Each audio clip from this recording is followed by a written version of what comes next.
సభని ఒక్కడిది కాదు అని స్పీకర్ను ఉద్దేశించి బీఆర్ఎస్ ఎమ్మెల్యే జగదీష్ రెడ్డి అనడం సరికాదని, అసెంబ్లీలో ఏ విధంగా ప్రవర్తించాలో తెలిసి కూడా బీఆర్ఎస్ నేతలు ఉద్దేశపూర్వకంగా ఈ రోజు నిరసనలు చేస్తున్నారని మంత్రి పొన్నం ప్రభాకర్ మండిపడ్డారు.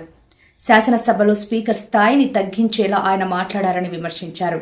స్పీకర్ నిర్ణయాన్ని వ్యతిరేకిస్తూ ధర్నాలు చేయడం, ప్రజాస్వామ్యానికి వ్యతిరేకంగా ప్రవర్తించిన వాళ్లే నిరసన తెలపడం హాస్యాస్పదమని ఆయన వ్యాఖ్యానించారు.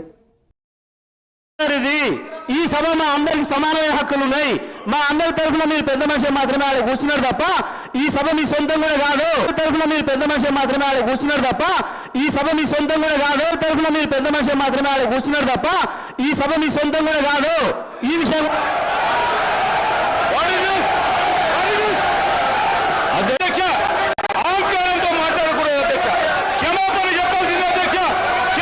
చట్టసభల్లో ప్రజాస్వామ్యానికి పద్ధతి ప్రకారంగా సభకు నాయకుడు ముఖ్యమంత్రి, సభకు అధిపతి స్పీకర్ గారు.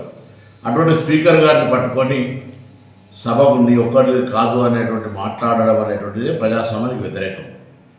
గౌరవ స్పీకర్ గారు మళ్ళీ అవకాశం ఇచ్చింది పొరపాటు కూడా అవును నీది కాదు అని మాట్లాడుతూ మళ్ళీ కనీసం నన్ను సంప్రదించలే, నన్ను కనీసం నాకు అవకాశం కూడా చెప్పుకోవడానికి అనే మాట మాట్లాడుతూ ఇవన్నీ గమనిస్తున్న పార్టీ నాయకత్వం టీఆర్ఎస్ పార్టీ కూడా ఇది జగదీశ్వర్ రెడ్డి గారు చేసింది తప్పు, స్పీకర్ గారిని సభను ఈ విధంగా మాట్లాడడం మంచిది కాదని చెప్తారని అనుకుంటే అది దానికి నిరసనగా నిన్న ధర్నా చేయడం, ఇవాళ నియోజకవర్గాల్లో ప్రజాస్వామ్యానికి వ్యతిరేకంగా ప్రవర్తించిన వాళ్ళే మళ్ళీ నిరసన చెప్తున్నారంటే ఇది పూర్తిగా హాస్యాస్పదం. ఇది వాళ్ళకు కనీస జ్ఞానం రావాలి. ప్రజాస్వామ్య విలువలను కాపాడడానికి సభలో ఏ విధంగా ఉండాలో, సభా వేదికల్లో ఏ విధంగా ప్రవర్తించాలో తెలిసి కూడా ఈ విధంగా చేస్తున్నారంటే ఇది ఉద్దేశపూర్వకంగా చేస్తున్నారు.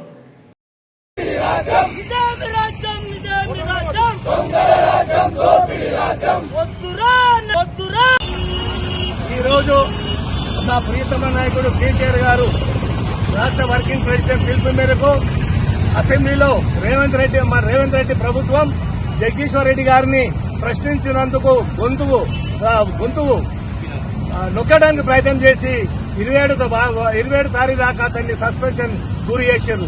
ఏంటంటే ఇలా ప్రజల తరఫున గొంతుతో మాట్లాడుతుంటే గొంతు నొక్కే ప్రయత్నం చేస్తున్నాడు. మరి దాని సస్పెన్షన్ 27 తారీఖుగా వాళ్ళు విధించారు. అక్రమంగా ఇలా మమ్మలను బీఆర్ఎస్ ప్రభుత్వాన్ని ఇలా వాళ్ళు ఏదో చేయాలనుకుంటారు కాబట్టి దాని నిరసనగా కామారెడ్డి ఇన్ఛార్జ్ గంపవర్ధన పిలుపు మేరకు బీఆర్ఎస్ ప్రభుత్వం ఈరోజు బీఆర్ఎస్ పార్టీ కార్యనిర్వాహక అధ్యక్షులు కేటీఆర్ గారు మరియు కామారెడ్డి అసెంబ్లీ ఇన్ఛార్జ్ మాజీ ఎమ్మెల్యే పేదమ నాయకులు గంపవర్ధన గారి ఆదేశాల మేరకు కాంగ్రెస్ దిష్టిబొమ్మను రేవంత్ రెడ్డి గారి దిష్టిబొమ్మను కామారెడ్డి పట్టణ శాఖ ఆధ్వర్యంలో కాల్చడం జరిగింది.